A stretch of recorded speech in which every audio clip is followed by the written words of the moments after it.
Hello बच्चों, कैसे हैं आप। उम्मीद करती हूँ आप बढ़िया और एकदम मज़े में होंगे। तो आइए बच्चों, आज के अध्याय में हम पढ़ने वाले हैं विशेषण के बारे में।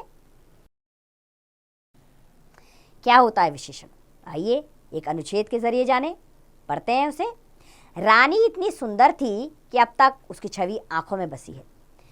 हल्का चॉकलेटी रंग, खड़े छोटे कानों के बीच में माथे पर झूलता आयात का गुच्छा, बड़ी काली स्वच्छ और पारदर्शी आंखें, लाल नथुने जिन्हें फुला फुला कर वे चारों ओर की गंध लेती रहती थी। तो बच्चों, इस अनुच्छेद में जो शब्द आए हैं जैसे सुंदर, हल्का, चॉकलेटी, खड़े, छोटे, बड़ी, काली, स्वच्छ, पारदर्शी और लाल, ये सब क्या कर रहे हैं, ये रानी की विशेषता बता रहे हैं। तो विशेषता बताने वाले ये शब्द विशेषण है, अर्थात संज्ञा अथवा सर्वनाम की विशेषता बताने वाले शब्दों को विशेषण कहते हैं। अब जानेंगे विशेष्य क्या है। बच्चों, विशेषण जिनकी विशेषता बताते हैं उन्हें विशेष्य कहते हैं। जैसे काली गाय, इसमें काली विशेषण है और गाय विशेष्य। नन्हे बच्चे, नन्हे विशेषण और बच्चे विशेष्य हैं। अब जानेंगे हम प्रविशेषण क्या है। जो शब्द विशेषण की भी विशेषता बताते हैं उन्हें प्रविशेषण कहते हैं। जैसे कोयल बहुत मीठा बोलती है, इसमें बहुत प्रविशेषण है, मीठा विशेषण। लगभग सभी मित्र जन्मदिन पर आ गए, लगभग प्रविशेषण और सभी जो है वो विशेषण शब्द है। आइए अब विशेषण के भेद की ओर बढ़ते हैं। तो विशेषण के 4 भेद होते हैं: गुणवाचक विशेषण, संख्यावाचक विशेषण, परिमाणवाचक विशेषण और सार्वनामिक विशेषण। चलिए विस्तार पूर्वक पढ़ें इन्हें भी। सबसे पहले पढ़ेंगे हम गुणवाचक विशेषण के बारे में, क्या होता है ये। तो बच्चों, जो विशेषण शब्द संज्ञा या सर्वनाम के गुण, दोष, स्वाद, आकार, स्थान, स्पर्श, अवस्था, गंध, समय, दशा आदि का बोध कराते हैं उन्हें गुणवाचक विशेषण कहते हैं। जैसे शुभ अच्छा लड़का है, गरीब किसान की मदद करो। तो इन वाक्यों में जो अच्छा शब्द और गरीब शब्द आए हैं ये संज्ञा शब्दों के गुण दोष का बोध करा रहे हैं, अतः ये शब्द गुणवाचक विशेषण है। आइए कुछ अन्य गुणवाचक विशेषण शब्द जान लेते हैं। जैसे गुण शब्द होते हैं योग्य, उदार, परिश्रमी, ईमानदार, भला, दयालु। दोष वाले शब्द होते हैं मूर्ख, बुरा, पापी, आलसी, अपवित्र, कृपण, अयोग्य। स्वाद वाले शब्द होते हैं मीठा, खट्टा, कड़वा, नमकीन, चटपटा, कसेला। इसी तरह आकार वाले शब्द होते हैं गोल, लंबा, चौड़ा, पतला, सुडोल, नुकीला। स्थान वाले देशी, विदेशी, भारतीय, बनारसी, नागपुरी, चीनी। स्पर्श वाले शब्द होते हैं ठंडा, गरम, मुलायम, कठोर, खुरदरा, नरम। अवस्था वाले शब्द होते हैं बाल्य, युवा, प्रौढ़, वृद्ध। गंध वाले शब्द होते हैं खुशबूदार, बदबूदार, सुगंधित, दुर्गंधित। दशा वाले शब्द होते हैं मोटा, पतला, कमजोर, स्वस्थ, रोगी, नया, भारी। ऐसे ही समय वाले शब्द होते हैं प्रातःकालीन, सायं, रात्रि आदि शब्द। तो बच्चों, आइए आप दूसरे विशेषण की ओर बढ़ें जो है संख्यावाचक विशेषण। जो विशेषण शब्द संज्ञा या सर्वनाम की संख्या का बोध कराते हैं उन्हें संख्यावाचक विशेषण कहते हैं। जैसे भारत ने मैच में पहला स्थान पाया, दूषित जल पीने से कुछ लोग बीमार हो गए। तो इन वाक्यों में पहला और कुछ शब्द जो आए हैं वो शब्दों की संख्या का बोध करा रहे हैं, अतः यह संख्यावाचक विशेषण है। संख्यावाचक विशेषण भी 2 प्रकार का होता है, निश्चित संख्यावाचक और अनिश्चित संख्यावाचक। निश्चित संख्यावाचक विशेषण जिन विशेषण शब्दों से किसी निश्चित संख्या का बोध होता है उन्हें निश्चित संख्यावाचक विशेषण कहते हैं। जैसे 3, 10, 1 दर्जन, इससे आप में निश्चित संख्या का पता लग रहा है तो ये निश्चित संख्यावाचक है। दूसरा होता है अनिश्चित संख्यावाचक विशेषण। जिन विशेषण शब्दों से किसी निश्चित संख्या का बोध नहीं होता है उन्हें अनिश्चित संख्यावाचक विशेषण कहते हैं। जैसे कई, कुछ, बहुत, थोड़े से, इनसे हमें निश्चित संख्या नहीं पता लग रही तो अनिश्चित संख्यावाचक विशेषण है। आइए अब तीसरे विशेषण की ओर बढ़ें जो है परिमाणवाचक विशेषण। जो विशेषण शब्द संज्ञा अथवा सर्वनाम की माप, तौल या परिमाण का ज्ञान कराते हैं उन्हें परिमाणवाचक विशेषण कहते हैं। जैसे 2 किलो चीनी लेते आना, मेरी चाय में थोड़ा दूध डालो। तो इन वाक्यों में जो शब्द आए जैसे 2 किलो और थोड़ा, ये शब्द अपने साथ प्रयुक्त संज्ञा शब्दों के परिमाण या मात्रा का बोध करा रहे हैं, अतः यह परिमाणवाचक विशेषण है। इसके भी 2 भेद होते हैं, निश्चित परिमाणवाचक विशेषण और अनिश्चित परिमाणवाचक विशेषण। पहला है निश्चित परिमाणवाचक विशेषण, अर्थात जिन विशेषण शब्दों से संज्ञा अथवा सर्वनाम के निश्चित माप, तोल या परिमाण का बोध होता है उन्हें निश्चित परिमाणवाचक विशेषण कहते हैं। जैसे 2 मीटर कपड़ा, 4 लीटर दूध, 3 किलो चावल, अर्थात इसमें हमें निश्चित मात्रा पता लग रही है, तो ये निश्चित परिमाणवाचक विशेषण है। दूसरा है अनिश्चित परिमाणवाचक विशेषण, अर्थात जिन विशेषण शब्दों से संज्ञा अथवा सर्वनाम के निश्चित माप तोल या परिमाण का बोध नहीं होता है, उन्हें अनिश्चित परिमाणवाचक विशेषण कहते हैं। जैसे कम भोजन, ज़्यादा नमक, थोड़ा आटा, इससे हमें मात्रा का पता ही नहीं लग रहा है, तो ये अनिश्चित परिमाणवाचक के उदाहरण है। चौथा विशेषण है सार्वनामिक विशेषण, अर्थात जो सर्वनाम शब्द संज्ञा शब्दों से पहले आकर उनकी विशेषता बताते हैं, उन्हें सार्वनामिक विशेषण कहते हैं। जैसे वह लड़की पढ़ रही है, तुम्हारा घर बहुत सुंदर है। तो बच्चों, इन वाक्यों में जो शब्द आए हैं वह और तुम्हारा, ये अपने साथ प्रयुक्त संज्ञा शब्दों की ओर संकेत कर रहे हैं, अतः यह सार्वनामिक विशेषण है। आगे पढ़ेंगे हम परिमाणवाचक और संख्यावाचक विशेषण में अंतर। बच्चों, परिमाणवाचक विशेषण संज्ञा या सर्वनाम की मापतोल या परिमाण का बोध कराते हैं, जबकि संख्यावाचक विशेषण संज्ञा या सर्वनाम की संख्या का बोध कराते हैं। जैसे परिमाणवाचक विशेषण है मैं 2 किलो आटा लाई हूँ, संख्यावाचक है 2 बच्चे पार्क में खेल रहे हैं, अर्थात गणना की जा सकती है। कमीज बनवाने में 4 मीटर कपड़ा लगता है, परिमाणवाचक विशेषण।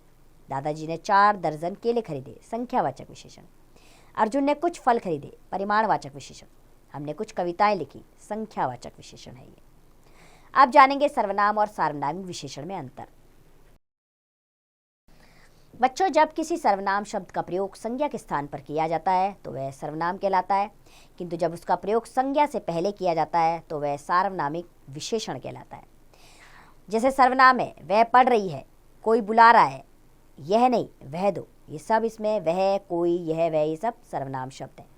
अब सार्वनामिक विशेषण के उदाहरण पढ़ते हैं। जैसे वह लड़की पढ़ रही है, संज्ञा से पहले ही वह आया, सार्वनामिक विशेषण बना।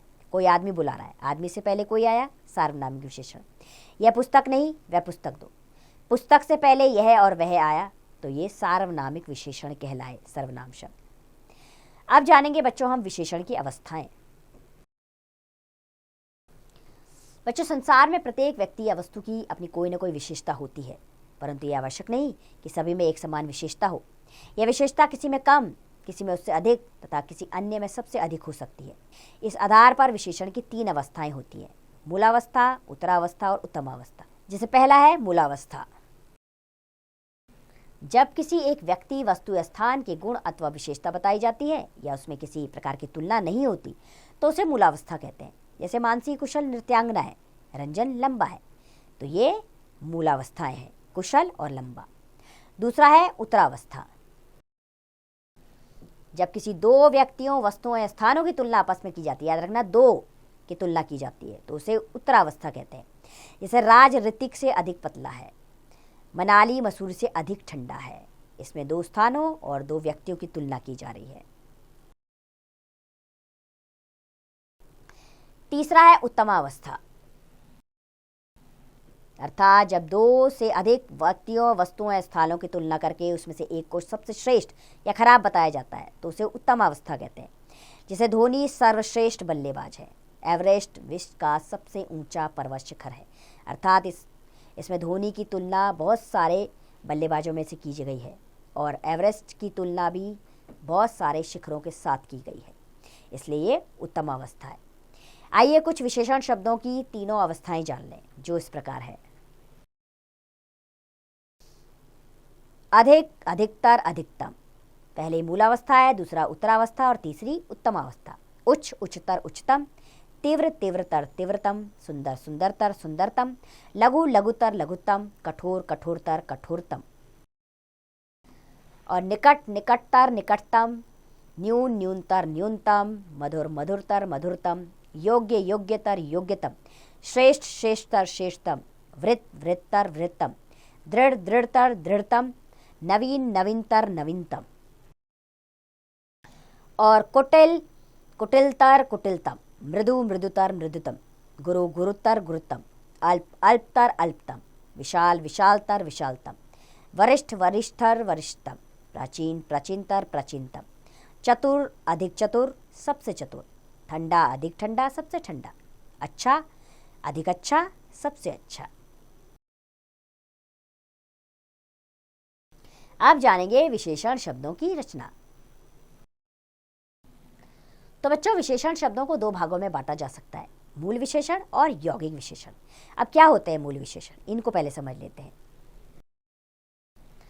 तो बच्चों, कुछ शब्द मूल रूप से ही विशेषण होते हैं, जैसे काला, सफेद, छोटा, बड़ा आदि। ऐसे शब्द मूल विशेषण कहलाते हैं। दूसरा है यौगिक विशेषण। कुछ शब्द संज्ञा, सर्वनाम, क्रिया आदि में उपसर्ग अथवा प्रत्यय लगाकर विशेषणों की रचना की जाती है। जैसे गुड़ी में गुड़ जमा ई, तैराक तैर जमा आग, फुर्तीला फुर्ती जमा ईला आदि। ऐसे शब्द यौगिक विशेषण कहलाते हैं। आइए अब संज्ञा शब्दों से विशेषण बनाना जाने। जैसे अंक संज्ञा शब्द है, इसका विशेषण है अंकित। जीव से जीवित, इतिहास से ऐतिहासिक, साहित्य से साहित्यिक विशेषण बना। बुद्धि से बुद्धिमान, रोग से रोगी बना विशेषण।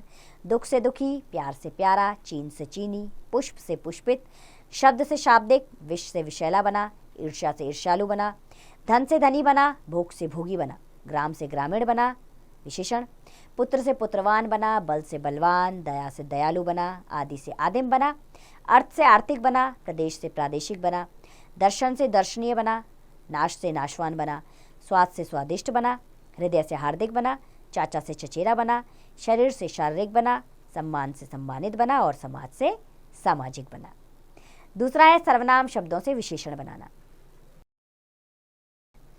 जैसे मैं सर्वनाम शब्द है, इसे विशेषण बना मेरा। यह से ऐसा बना, वह से वैसा बना। जो से जैसा बना, आप से आपसी बना। कौन से कैसा विशेषण बना। तीसरा है क्रिया शब्दों से विशेषण बनाना। जैसे पढ़ना से पढ़ाकू बना, बेचना से बिकाऊ, पालना से पालतू, टिकना से टिकाऊ बना। घूमना से घुमक्कड़, लड़ना से लड़ाकू बना। खेलना से खिलाड़ी बना। तैरना तैराक, कमाना कमाऊ, बनाना बनावटी विशेषण है।